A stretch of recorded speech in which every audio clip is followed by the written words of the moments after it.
Cada ano, o 28 de maio, celébrase o Día Internacional da Saúde das Mulleres. Neste ano 2020, a Deputación da Coruña quere conmemoralo con estas conversas sobre a menopausa. Hoxe falamos con Cristina López Villar. Ela é doutora en Ciencias da Actividade Física e o Deporte e, ademais, profesora na Facultade de Ciencias do Deporte e a Educación Física da Universidade da Coruña. Cristina é autora do libro Pioneiras do Deporte en Galicia, publicado pola Deputación da Coruña, e, ademais, pertence ao Grupo de Investigación, Educación, Saúde e Actividade Física e Estudos de Xénero da Universidade da Coruña.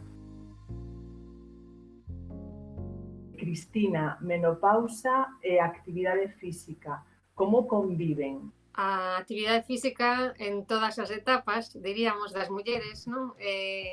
Deberíamos de tela presente, porque nacemos para movernos. Neste período, segundo a evidencia científica actual, ten grandes beneficios e, a pesar do discurso patriarcal e a veces invisible, non? Que ao largo da vida das mulleres as vai separando do deporte, en realidade deberían de, durante toda a súa vida, practicar para chegar a esa fase que unhas chegan antes e outras despois, con esa práctica como hábito para realmente ter boa calidade de vida. Falamos de actividade física en xenérico, pero que tipo de actividade física? Hai exercicios recomendados e outros desaconsellados?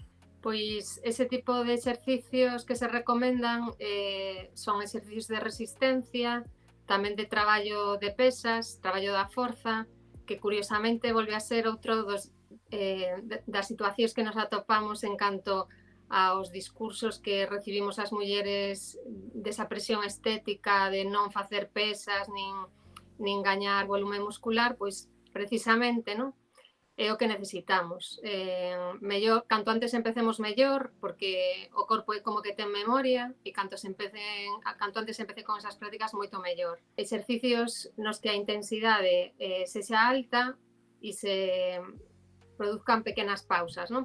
É dicir, como facer exercicio de corta duración, alta intensidade e con pausas entre eses momentos de exercicio. O feito de facer actividade física vai a provocar que se estimulen unhas hormonas que se chaman endorfinas e que son responsables de ter mellor estado de ánimo, máis alegría, lle chaman as hormonas da felicidade, non? Se se producen algunhas alteracións a nivel vascular, incluso, por exemplo, respecto ao suelo pélvico, o feito de traballar a musculatura do suelo pélvico vai aumentar a vascularización e pode ter beneficios non só relacionados coa postura ou de tipo máis igual relacionados coa actividade física en sí, senón tamén pois, con aspectos da nosa propia sexualidade. Como nos desfacemos do mito da muller maior, sedentaria, inactiva? Necesitamos referentes para as mulleres, non? No sentido de mulleres adultas, deportistas, que a pesar de ter igual incluso 80 anos, siguen facendo grandes fazañas e que siguen facendo actividade física. Cristina, algunha recomendación, libro, película, canción que fale desta etapa?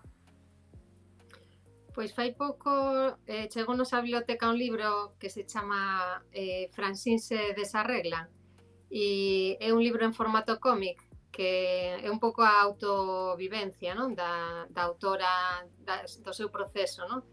E é moi simpático e eu recomendaría ese libro en este momento. Moitas grazas. Grazas a vos.